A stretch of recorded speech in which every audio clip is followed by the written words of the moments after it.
रुग्ण आणि त्यांचे नातेवाईक आणि रुग्णालयातले कर्मचारी यांना नोटा बदलून देण्याची सोय बँक ऑफ महाराष्ट्रानं मुंबईतल्या नायर हॉस्पिटलमध्ये सुरू केली आहे। या सुविधेमुळे रुग्णांना मोठा दिलासा मिळालाय।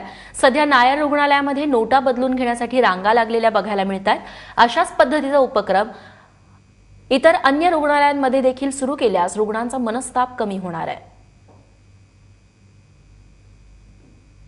हजार आणि 500च्या नोटांवरती बंदी घातल्यानंतर मोठ्या प्रमाणात नागरिकांना आपल्या जवळ असलेल्या 1000-500च्या नोटा बदलण्याकरता त्रास सहन करावा लागत होता आणि याचा सर्वाधिक त्रास जो सहन करावा लागत होता हे रुग्णांना आणि त्यांच्या नातेवाईकांना। त्यामुळं महाराष्ट्र बँकेने या ठिकाणी एक उपक्रम हाती घेतलेला आहे। नायर रुग्णालयाच्या सहकार्यानं महाराष्ट्र बँकेमध्ये रुग्णांसाठी, रुग्णांच्या नातेवाईकांसाठी आणि रुग्णांना सेवा देणाऱ्या रुग्णालयाच्या स्टाफसाठी एक्सचेंज काउंटर, जे नोटा बदलण्याचं एक्सचेंज काउंटर आहे, एक काउंटर या ठिकाणी सुरू करण्यात आलेलं आहे आणि या ठिकाणी रुग्णांना खास करून प्राधान्य देण्यात आलेलं आहे। जनतेच्या वतीने सगळ्यात मी बँक ऑफ महाराष्ट्राचं अभिनंदन करते की त्यांनी असा इतका स्तुत्य उपक्रम सुरू केलेला आहे।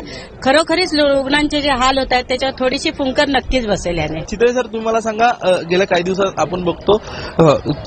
दिवसांमध्ये आपण बघतो मोठ्या प्रमाणात गोंधळ एक उडाला होता आणि रुग्णालयांना त्रास सहन होता। या पार्श्वभूमीवर हा निर्णय कशा पद्धतीने तुमच्याकडनं घेण्यात आला? आम्हाला महाराष्ट्र शासनातर्फे एक सूचना आली होती की अधिक बँकेबाहेर पडून आउटरीच प्रोग्राम म्हणून काही तुम्हाला याबाबतीत लोकांना मदत करता आली तर तुम्ही केलं तर बरं होईल। तर माननीय मुख्यमंत्री देवेंद्र फडणवीसजी यांच्या सूचनेनुसार आम्ही अशा प्रकारची सेवा देऊ शकतो का याची आम्ही काल चाचपणी केली आणि ताबडतोब आज आम्ही हा काउंटर इथे सुरू करत आहोत नायर हॉस्पिटलला। आणि काल मला सांगायला आनंद होतोय की रिझर्व्ह बँकेकडनं पण आम्हाला काल संध्याकाळी ज्या अगदी 500च्या नोटांचं रेमिटन्स आला त्याच्यातून आता आम्ही सकाळी ह्याच पद्धतीने हा काउंटर सुरू करू शकलोय। आज आम्ही परत अजून एक जे हॉस्पिटलला आम्ही अशा प्रकारची सुविधा उपलब्ध करून द्यायचा आमचा प्रयत्न आहे आणि ते दुपारपर्यंत ती सेवा आम्ही चालू करू शकू असा मला विश्वास आहे।